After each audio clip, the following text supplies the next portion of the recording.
Salam sejahtera, anda sedang menonton Sekilas Fakta 5 Julai bersama saya, Prasad Michael.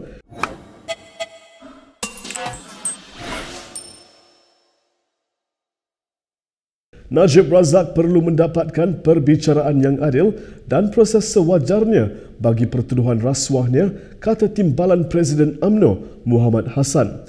Bagaimanapun, kata Muhammad, bekas Perdana Menteri itu mesti bersedia dipenjarakan jika sabitan terhadapnya dikekalkan.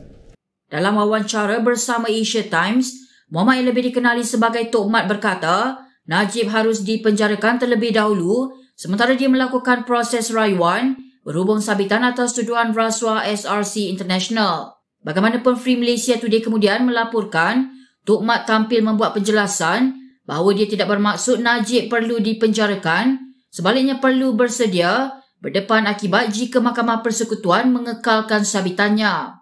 Dalam wawancara Asia Times, Tok Mat merujuk kepada pemimpin UMNO terdahulu yang disabitkan kesalahan di mahkamah dan terpaksa menjalani hukuman sebelum mendapat pengampunan, antaranya bekas Menteri Besar Selangor Harun Idris. Dalam pada itu, Tok Mat meletakkan kesalahan kepada 1MDB atas kekalahan UMNO pada PRU ke-14 dengan berkata mereka tidak berjaya menangani isu itu dengan baik pada masa itu. Adu rantau itu berkata, masalah bermula apabila Najib yang merupakan Perdana Menteri dan Menteri Kewangan ketika itu mengambil alih 1MDB. Bagaimanapun, kata Tok Mat, kebangkitan semula populariti Najib sebagai sebab mengapa ahli Parlimen Pekan itu diminta untuk aktif berkempen dalam pilihan raya negeri baru-baru ini. Tok Mat mengaitkan populariti Najib ketika ini dengan persepsi orang ramai bahawa Najib sedang melalui pendakwaan terpilih.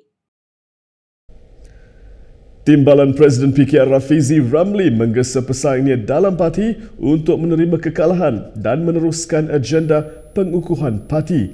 Katanya PKR tidak mampu lagi untuk melewatkan pengesahan keputusan pemilihan parti kerana perlu membina sokongan untuk PRU 15. Rafizi secara rasmi diisytiharkan sebagai pemenang jawatan Timbalan Presiden PKR semalam mengatasi pesaingnya Saifuddin Nasution Ismail dengan majoriti 16,668 undi. Ini selepas kertas undi dibuang daripada kiraan oleh jawatan kuasa pemilihan dalaman parti sebelum ini disebabkan penyelewengan yang ditemui oleh audit forensik luar. Dalam satu kenyataan berasingan, Rafizi berkata salah seorang pesaingnya, iaitu bekas pembantu Anwar Ibrahim, Farhash Wafa Salvador, telah cuba menekan Presiden PKR itu untuk mengadakan pemilihan semula. Bekas ahli Parlimen Pandan itu juga yakin akan tetap memenangi jawatan itu jika pemilihan dibuat sekali lagi. Keyakinan Rafizi itu berdasarkan tinjauan yang dijalankan oleh firma analisisnya Invoke sebelum pemilihan parti. Hasil tinjauan yang dilihat Malaysia kini menunjukkan 85% daripada 405 responden memihak kepada Rafizi berbanding 13% untuk Saifuddin dan 2% untuk Farhash Wafa Salvador Rizal Mubarak. Tambah Rafizi, pesaingnya juga terlalu yakin dengan peluang mereka untuk menang apabila tidak memahami sentimen dan akar umbi. Kita ke perkembangan berikutnya. Puat Zarkashi mendakwa Presiden Bersatu Muhyiddin Yassin mahu timbalannya Ahmad Faizal Azumu dilantik sebagai Timbalan Perdana Menteri. Ini selepas Muhyiddin mengesahkan pertemuannya dengan Perdana Menteri bagi membincangkan pelantikan Kabinet termasuk jawatan itu. Menulis di Facebooknya, anggota MKT UMNO itu berkata, tindakan itu juga mungkin akan menimbulkan kemarahan ahli MPT Bersatu Azmin Ali. Bagi Puan, tindakan melobi Muhyiddin itu akan menyebabkan politik negara semakin tidak stabil kerana selagi permintaan itu tidak dipenuhi, Ismail Sabri Yaakob akan terus diugut dan ditekan. Antara bentuk ugutan yang boleh berlaku, katanya, adalah dengan menarik sokongan, Menteri Bersatu tidak memberi kerjasama dalam Kabinet serta membuat keputusan yang bercanggah dengan Perdana Menteri.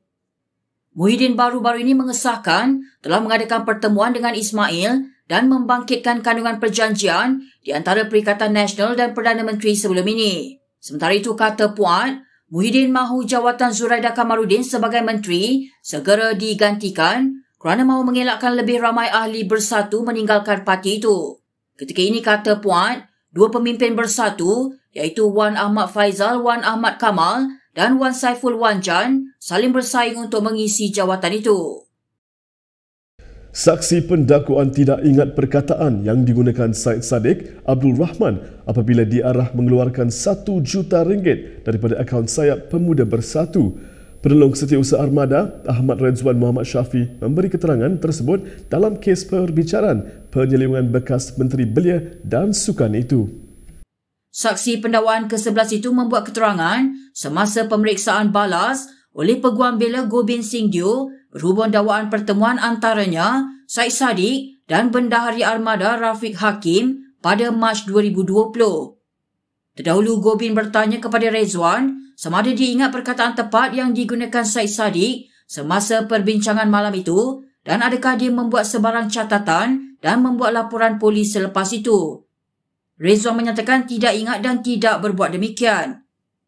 Saksi itu juga mengakui bahawa berdasarkan bacaan Perlembagaan Parti Bersatu, perintah mengeluarkan wang itu tidak bercanggah dengan perlembagaan.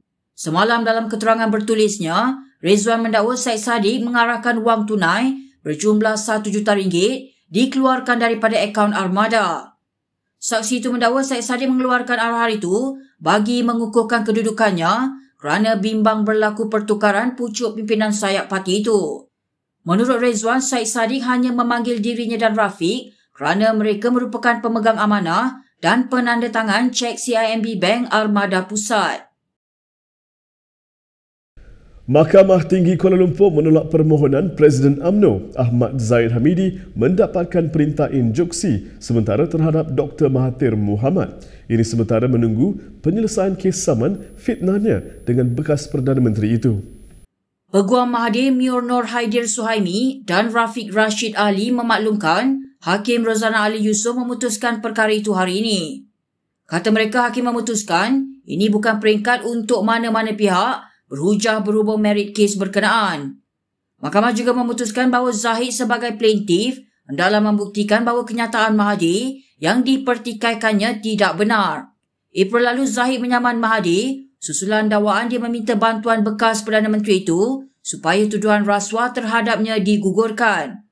Ini selepas Mahathir pada 23 Februari lalu mendakwa Zahid pernah menemuinya sebanyak 5 kali di antara 2018 hingga 2020 dan meminta siasatan kes rasuah terhadapnya dihentikan.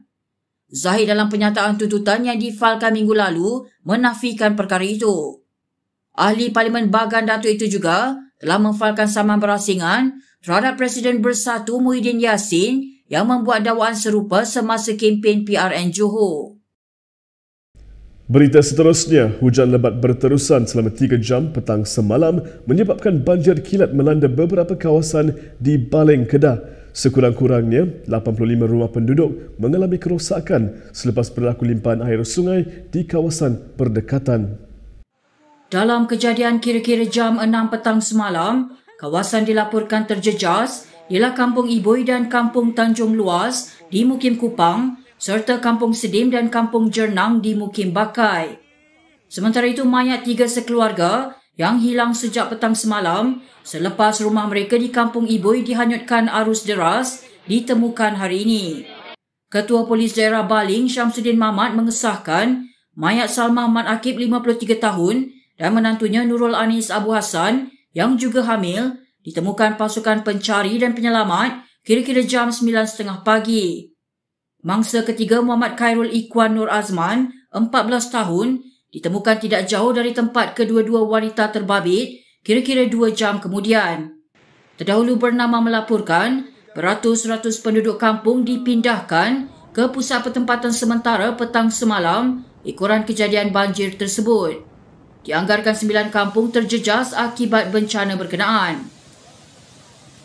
Berikut beberapa lagi ringkasan berita untuk hari ini.